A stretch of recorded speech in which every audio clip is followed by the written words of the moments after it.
Romanos, capítulo 12, versículo 1. Romanos 12, capítulo 12, versículo 1.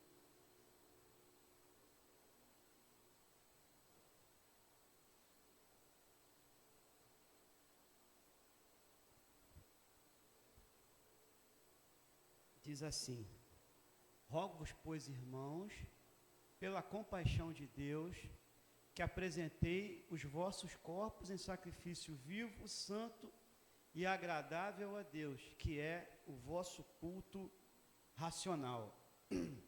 Mesmo texto, na versão da linguagem de hoje, diz assim: portanto, meus irmãos, por causa da grande misericórdia divina, peço que vocês se ofereçam completamente a Deus, como um sacrifício vivo, santo. Perdão, eu comecei a ler aqui e terminei de ler ali. Que se ofereçam completamente a Deus como um sacrifício vivo, dedicado ao seu serviço, agradável a Ele. Esta é a verdadeira adoração que vocês devem oferecer a Deus.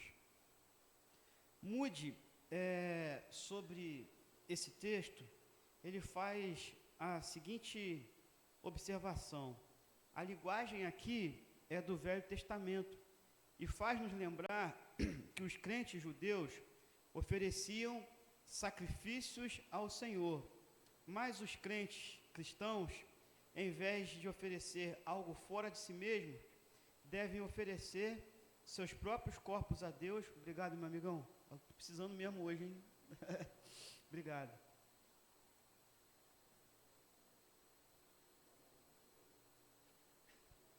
Depois a gente está querendo fazer uma transfusão aqui de copo para garrafinha, né? Vai arrumar uma garrafinha bonitinha, né? Que o copo, eu tenho até medo de quebrar esse copo aqui. Na verdade, meu sonho é ver esse copo cheio de açaí, sabe como? Com os 4 dedos assim de leite em pó. Esse é o meu sonho. Eu vou chegar lá um dia, não aqui, né? Um dia que tiver um açaí na igreja, eu vou trazer, vai ficar bom. Só, tudo bem, né? Mas quando você vê esse copo agora, você vai lembrar do açaí, né? Eu também. Então vamos lá, vamos voltar. Mas os crentes, em vez de oferecer algo fora de si mesmos, devem oferecer seus próprios corpos a Deus como sacrifícios vivos, santos e aceitáveis. Esse tipo de adoração é um culto espiritual que envolve todos os seus poderes racionais, ou seja, a razão na nossa adoração, a razão quando nós apresentamos o nosso corpo como um sacrifício vivo. Na verdade, então, quando Paulo escreve aos Romanos, ele está fazendo uma menção de um sacrifício do Antigo Testamento, que é um sacrifício morto, né, com o que nós temos agora a partir da graça, a partir do sacrifício de Jesus, que é um sacrifício vivo. E é muito triste você poder até visualizar um sacrifício morto. Eu já falei aqui para os irmãos sobre essa minha experiência da infância. Não sei quantos sabem aqui, né? Os mais novos não devem saber, mas a galera que mora aqui pela Trindade há mais tempo, que antigamente, papo de uns, talvez 35 a 40 anos atrás, aquela ponta ali da rua Vassouras, onde hoje tem agora uma farmácia, né? A farmácia nova ali, boa, não é isso? Pessoal que gosta de farmácia aí, tem gente que é fissurada em farmácia, né? Claudinha abriu uma farmácia, nossa, tem que conhecer, como se fosse um ponto turístico o negócio. Eu gosto de farmácia. É por isso que eu trabalho no hospital, né? Eu gosto de farmácia. E aí, ali onde é aquela farmácia nova, tem aquele biquinho ali, que tem um bar ali, um negócio esquisito ali. E naquele lugar ali, a esse tempo, uns 35, 40 anos atrás, eu acho que quando você lembra de uma coisa que já faz 40 anos, é porque você está ficando velho, né? Tudo bem. E aí, ou não é, Neneide? 40 anos atrás, eu tinha uns 8, 10 anos. E aí, ali tinha muitos despachos, né? Naquele local ali, e eu me lembro que às vezes a gente chegava da igreja, nessa época eu era depois da Madama, chegava com os meus pais da igreja de ônibus, e ali tinha ônibus, né? Pessoas que faziam excursão para ali, para fazer ali os seus despachos, o seu culto, por assim dizer, né? E eu me lembro que todo domingo de manhã, minha mãe me acordava bem cedinho para comprar pão. Eu era o comprador de pão oficial lá de casa, e o lugar onde eu comprava pão era na Dona Dalva, que era em frente assim à Rua Maceió. A Rua Maceió acaba na Manaus, né? Acaba ali na Rua Manaus. De frente para a Rua Maceió tinha uma merceariazinha ali da Dona Dalva, e ela vendia pão. E eu tinha que sair da minha casa na Rua Recife, né? E tinha que passar por aquele lugar ali, onde hoje é a farmácia, especificamente onde tem o trailer ali do Cabeça, né? E ali, meu irmão, sempre tinha despacho, sempre tinha. E eu tinha medo, né? Mas um dia eu passei ali, tinha aquele pratão de cerâmica grandão, com 4 patas do boi assim, ó. Eu falei, gente, que parada é essa? E tinha um matinho, né?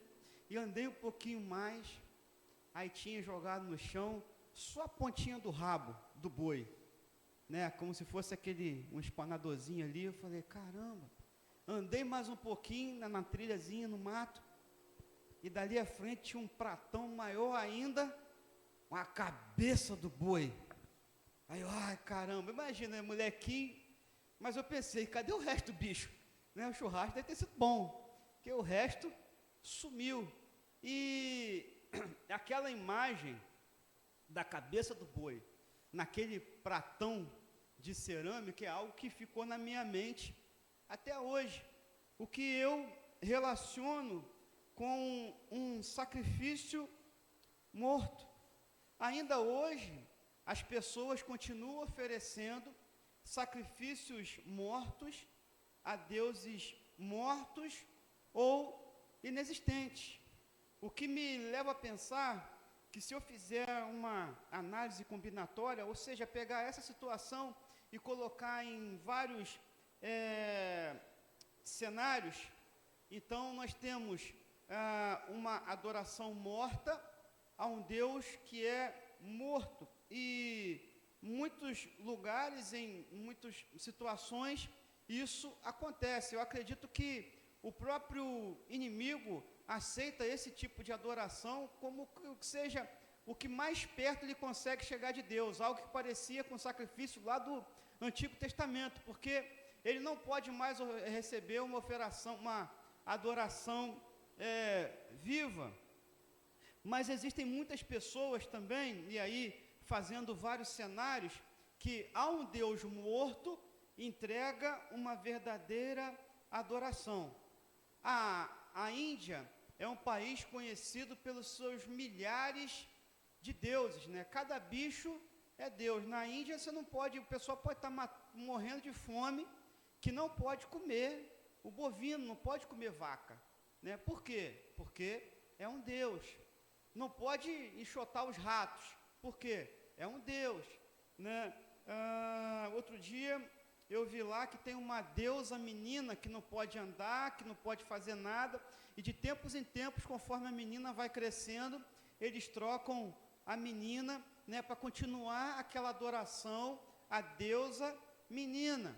E vários tipos de adoração ali naquele país, e no Brasil talvez seja, claro, um pouco menos, talvez seja o que Paulo, chegando a Atenas, tenha encontrado no altar de adoração a vários deuses. Lá em Atenas, então, ele descobre um altar ao Deus desconhecido, e ali ele entrega a sua mensagem. Mas existe então essa questão: há um Deus morto, uma verdadeira adoração, e aquelas pessoas adoram aos seus deuses com verdade no seu coração, o que é um tremendo desperdício. Talvez a minha experiência, a experiência do que eu vi ali na pontinha da Rua Vassouras, seja algo então a um Deus morto, uma adoração morta, mas não só focando na minha experiência, em Êxodo 32, versículos 3, de 3 a 8, diz assim, Êxodo 32, de 3 a 8, então todo o povo, tirando os pendentes de ouro que estavam nas suas orelhas, os trouxe a Arão. Ele os recebeu de suas mãos e com buril deu forma ao ouro, e ele fez um bezerro de fundação. Então eles exclamaram, eis aqui, ó Israel, o teu Deus, que tirou da terra do Egito. E Arão, vendo isso, edificou um altar diante do bezerro, e fazendo uma proclamação, disse, amanhã haverá festa ao Senhor. Senhor, né? No dia seguinte, levantaram-se cedo, ofereceram holocausto e trouxeram ofertas pacíficas. E o povo sentou-se a comer e a beber, e depois levantou-se para folgar. Então disse o Senhor a Moisés, vai, desce, porque o teu povo que fizeste subir da terra do Egito se corrompeu. Depressa se desviou do seu caminho que eu lhe ordenei. E eles fizeram para si um bezerro de fundição, e adoraram-no. E lhe ofereceram sacrifícios, e disseram, eis aqui, ó Israel, o teu Deus, que te tirou da terra do Egito. E então, mesmo que aquele povo tenha sido testemunha do que Deus fez, das pragas no Egito, da maneira como o Senhor os livrou, da abertura do Mar Vermelho, do sustento no deserto, mesmo assim, esse povo ergueu para si um altar de um Deus morto, para entregar então uma adoração morta. Por quê?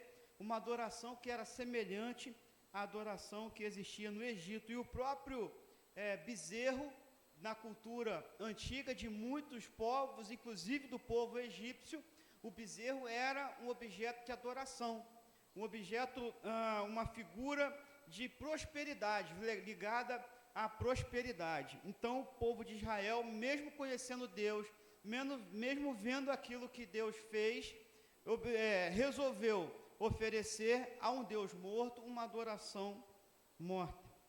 Mas, o que mais interessa para nós é saber que nós temos um Deus vivo, mas que nós tomemos cuidado para que a nossa adoração não se torne uma adoração morta. Porque um Deus que é vivo, ele merece uma verdadeira adoração. E se uma adoração pode ser viva ou pode ser morta, isso significa que ela pode morrer dentro do meu coração. E isso é, no mínimo, muito triste. Mas, para que a adoração que eu presto ao Senhor seja morta, existe então alguns motivos para que essa adoração que existe dentro de mim seja assassinada, seja morta. Como é triste quando nós vemos pessoas que eram adoradoras e se diziam adoradores e hoje estão por um caminho totalmente diferente. Muitos são os exemplos, inclusive, de cantores, mas não só de cantores, também pastores, líderes, pessoas proeminentes, pessoas que tinham um bom conhecimento teológico, que ensinavam, que ajudavam e com seu comportamento, com a sua vida, adoravam ao Senhor e hoje não adoram mais. Como é triste ver pessoas que desistiram, mesmo dentro do seio da igreja, desistiram de uma vida de adoração, ou seja, uma vida que engrandeça o nome do Senhor em todos os aspectos. Como é triste ver que o brilho no olhar de ser como o Senhor tem se apagado das nossas vidas. É triste ver como o nosso testemunho não tem sido testemunho de adoração, porque nós temos permitido então que a nossa adoração como estilo de vida, que a nossa adoração como maneira de viver agradável ao Senhor seja assassinada. Em João 4, naquela conversa que Jesus teve com a mulher samaritana, nós podemos trazer alguns dos motivos pelos quais a adoração tem sido exterminada das nossas vidas, mesmo sendo crentes em Cristo Jesus, e mesmo reconhecendo que temos um Deus verdadeiro. João 4, a partir do versículo 19, diz assim, Evangelho de João, capítulo 4, verso 19.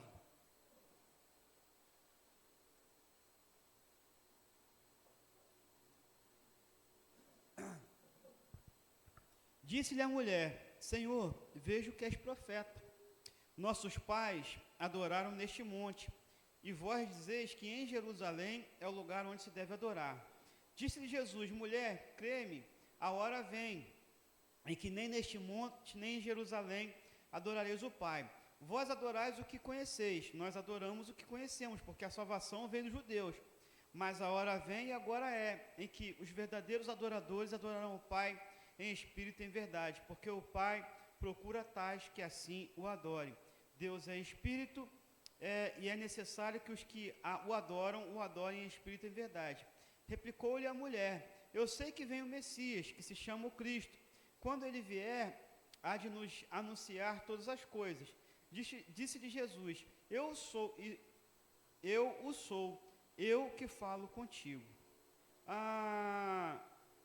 Primeiro fato que pode exterminar a adoração de alguém é a ignorância a respeito de Jesus, a respeito de quem Jesus é. Lá no versículo 19, a mulher diz assim: Senhor, vejo que és profeta, né? E Jesus, ele é profeta, é sacerdote e é rei, né?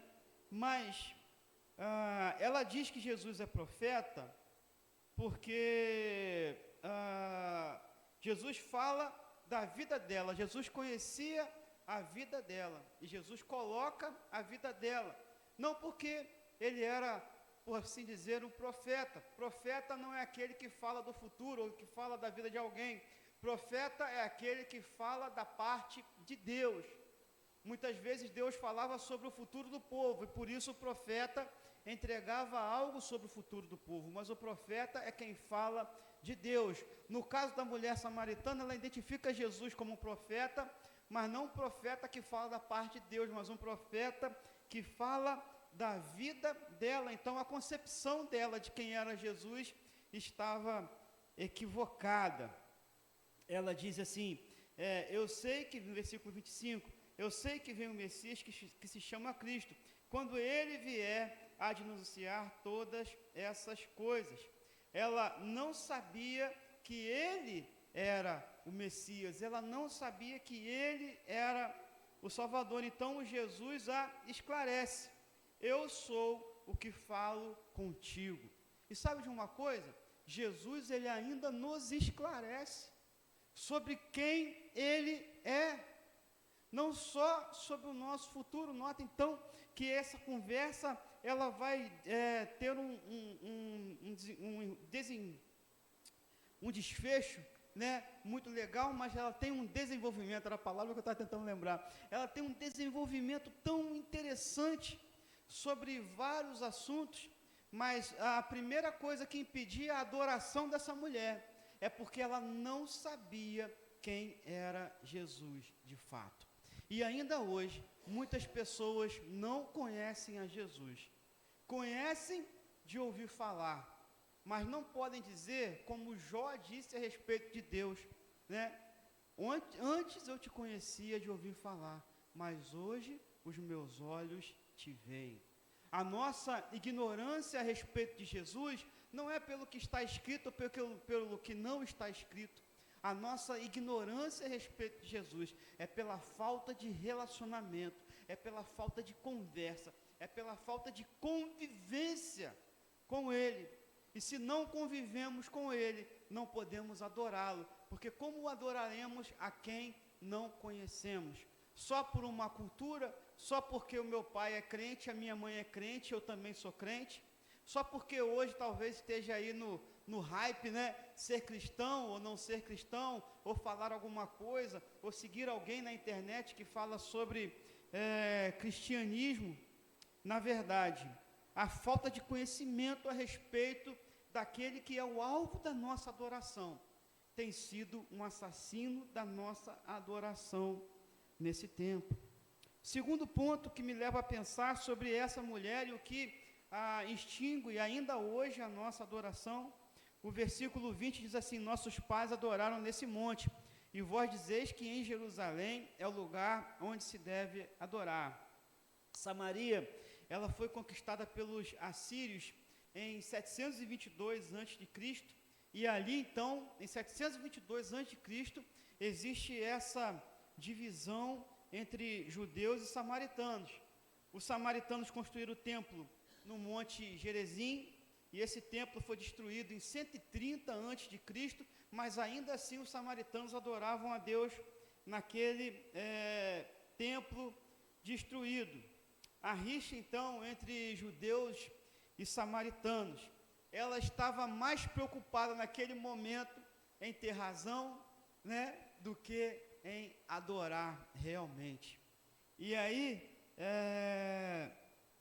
quantos de nós hoje temos perdido a oportunidade de ser verdadeiros adoradores, porque simplesmente queremos ter razão, ou simplesmente queremos estar ligados a um local, a um legalismo, a uma religiosidade que não é boa, porque somos religiosos. Existe então uma religiosidade que é boa, nós somos religiosos, mas o excesso de religiosidade acaba atrapalhando. Tanto judeus quanto samaritanos reconheciam que Deus havia proposto um lugar para adoração, e esse lugar, conforme está em Deuteronômio 12, versículo 5, ele foi constituído no Antigo Testamento como um modelo daquilo que nós temos hoje. Judeus reconheciam então o lugar em Jerusalém, e os samaritanos, que reconheciam somente o Pentateuco, observavam então o lugar onde Abraão construiu um altar a Deus, que era em Siquém, que ficava de frente para o Monte Gerizim, e ali então eles adoravam ao Senhor. Uma discussão sem sentido, né? Pois os dois lugares já estavam obsoletos. Jesus então, ele observa que nem Jerusalém, nem Samaria, mas agora a hora vem, não importa o local, mas sim o adorador. Mas você percebe que o orgulho pode impedir alguém de ser um verdadeiro adorador. O orgulho de ter, no caso dela, de ter o lugar onde adorar, o orgulho de ser samaritano ou ser, né, judeu de Jerusalém, e o orgulho de não admitir que um ou outro estava correto. Sabe, queridos, o orgulho tem nos afastado de uma vida de adoração ao Senhor. O orgulho de ter, o orgulho de ser e o orgulho de não admitir. O orgulho de ter, eu fico observando, e aí como pastor de jovens eu observei muito isso na vida dos jovens, que muitas vezes, não é todos os casos, mas em muitos aspectos eu ficava observando isso no ministério com juventude, que não só no ministério com juventude, mas na minha vida cristã, observando que às vezes o jovem namora e tal, papapá, se casa, e aí o Senhor faz uma obra maravilhosa no casamento, e aquele casal ele começa a prosperar. Isso é normal que isso aconteça, porque estão unindo forças, construindo um lar, isso é normal que aconteça. Mas eu pude perceber, e até alguns amigos da minha idade, que em determinado tempo começaram a ficar orgulhosos por aquilo que tinham, e já não mais adoravam, já não mais queriam fazer o que faziam antes, né? Não queriam mais carregar as caixas, não queriam mais ter o trabalho, não queriam mais suar e tal, não queriam mais se dedicar ao Senhor como se dedicavam antes. Para ir no retiro agora, precisa ter uma suíte, não é isso? Não dá mais para ficar em barraca, não dá mais para ficar em escola. Não, se for assim, então eu não vou. Para fazer alguma coisa na igreja tem que ser no ar-condicionado. Se bem que hoje está muito quente mesmo, né? e foram mudando a sua maneira de exercer aquilo que faziam antes, pelo orgulho de ter. Muitos crentes em Cristo Jesus começam a viver uma vida e acham que são muita coisa, e o orgulho de ser também afasta você desse caminho de adoração. Porque eu sou certinho, porque eu sou o melhor, porque eu faço tudo certo, porque eu não vou me misturar, porque está errado, não é isso? Porque eu sou assim, porque eu sou assado. Aí vem aquele complexo de Gabriela, né? Eu nasci assim, sempre vou ser assim, vou morrer assim, lá, Gabriela. E não é. O orgulho de ser tem nos afastado de uma vida de adoração ao Senhor. E nós só somos o que somos pela misericórdia do Senhor. Você só é quem você é por causa da misericórdia do Senhor. E aí eu olho para mim mesmo, penso, quem sou eu, candango, na fila do pão? Quem somos nós diante de um Deus tão grandioso? Quando nós nos achamos, na verdade nós nos perdemos. Não tem aquela pessoa que se acha? Quando a pessoa se acha, aí que ela está perdida. Porque uma vida de adoração, ela é voltada para a humildade. E principalmente, o orgulho de não admitir. Essa mulher, então, ela não queria admitir que Jerusalém era o local, embora os dois locais já estivessem obsoletos para adoração. Mas o orgulho de não admitir tem afastado muitos crentes de uma sincera vida de adoração, de uma adoração verdadeira. Não admitir, por exemplo, que está errado em determinada parte ou em algum ponto da sua vida. Não admitir que precisa melhorar. Não admitir em que ponto está errado. Nós temos no Celebrando a Recuperação, né? Começamos o ciclo essa semana, e a primeira lição é negação. E o que é negação? É deixar de negar que eu tenho um problema. E muitos vêm ao Celebrando a Recuperação, começam, mas o orgulho de não admitir o problema tem afastado muitos de uma adoração sincera ao Senhor. Em que área da nossa vida algo tem nos afastado de uma verdadeira adoração ao Senhor? Seja no linguajar, seja no proceder quando estamos sozinhos, seja no trato com a esposa, no trato com o marido, seja na maneira de se apresentar, seja na maneira de se relacionar com os seus negócios. Então, o orgulho de não admitir o erro tem afastado muitos de uma vida de adoração. E nós temos que tomar muito cuidado, meus irmãos, com aquilo que passa a ser normal. Para muitas pessoas é normal ter o gato em casa, não é? O famoso miau, é ou não é? Normal, todo mundo tem. Mas sabe, nessa manhã, o orgulho de não admitir, preciso te dizer, não admitir que você está errado, te afasta de ser um verdadeiro adorador ao Senhor. Eu falo um palavrãozinho aqui ou ali, o orgulho de admitir que você está errado tem dividido os seus lábios, e não pode sair da mesma boca bênção e maldição. Como é que sai a maldição de maneira tão espontânea? Tem alguma coisa errada. É preciso jogar fora o orgulho de não admitir, e admitir que em algum ponto nós estamos errados, para que possamos ter uma verdadeira adoração ao Deus que é verdadeiro. Philip Yancey, no seu livro A Bíblia que Jesus Lia, ele diz o seguinte: um adesivo de carro, ele cita então um adesivo de carro, ele diz assim: se você está se sentindo distante de Deus, adivinhe quem mudou. Terceiro e último ponto sobre o que nos afasta de uma vida de oração, de adoração, e que afastou essa mulher também, é a ignorância a respeito da verdadeira adoração. E aí nós temos os versículos, a partir do versículo 22 até o 24, Vós adorais o que não conheceis. Nós adoramos o que conhecemos, porque a salvação vem dos judeus. Mas a hora vem, e agora é, em que os verdadeiros adoradores adorarão ao Pai em espírito e em verdade, porque o Pai procura tais que assim o adorem. Deus é espírito e é necessário que os que o adorem em espírito e em verdade. O templo não importa mais. Estava ouvindo essa semana a colocação de um pastor, ele disse que hoje em dia nós não temos mais templos como no Antigo Testamento, nós temos local de reunião, né, que pode ser aqui, que pode ser na casa, que pode ser numa um lugar de um sepulcro, catatumba, tumba, isso aí mesmo, perdi a palavra, catatumba, obrigado, né? O monte não importa mais, as tradições não importam mais, ter razão não importa mais. E é interessante que em Romanos Paulo fala que o nosso culto é racional.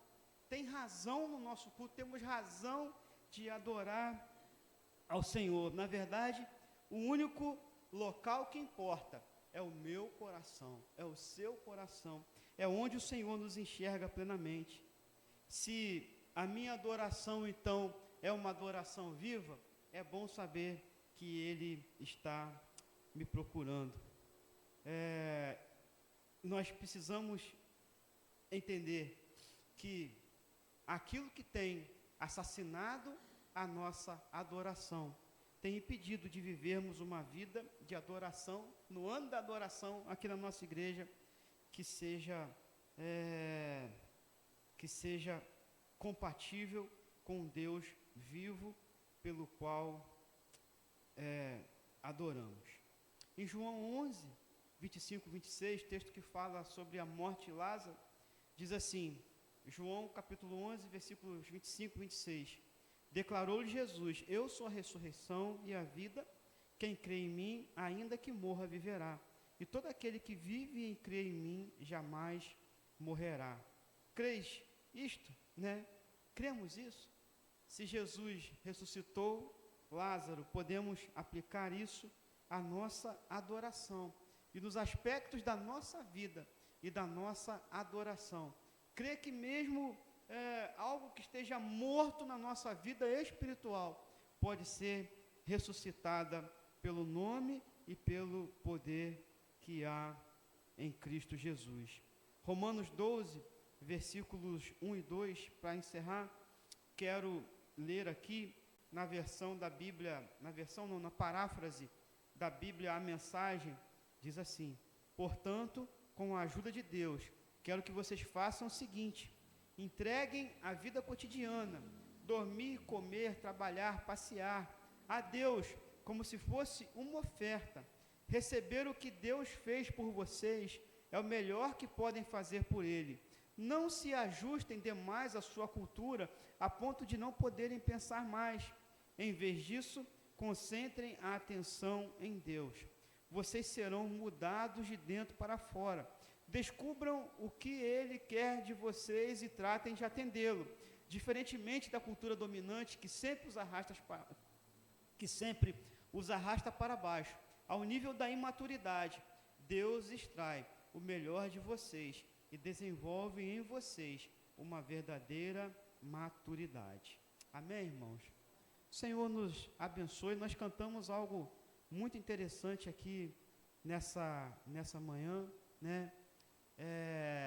Para te adorar, ó Rei dos Reis, que eu nasci, ó meu Senhor, meu desejo é estar na casa do Senhor, onde vive o amor. Que essa letra, essa canção, seja real na nossa vida de adoração, e que se existe algum ponto das nossas vidas em que tem sido um impedimento para sermos chamados de verdadeiros adoradores, que esse impedimento seja jogado por terra, em nome de Jesus.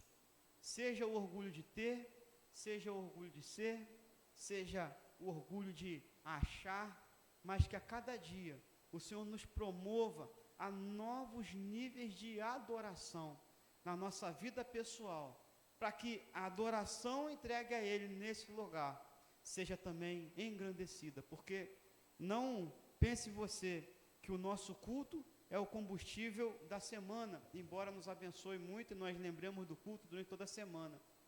Mas, querido, o culto é a celebração daquilo que acontece nos nossos corações, da nossa vida de devoção e de adoração. O Senhor te abençoe nessa manhã.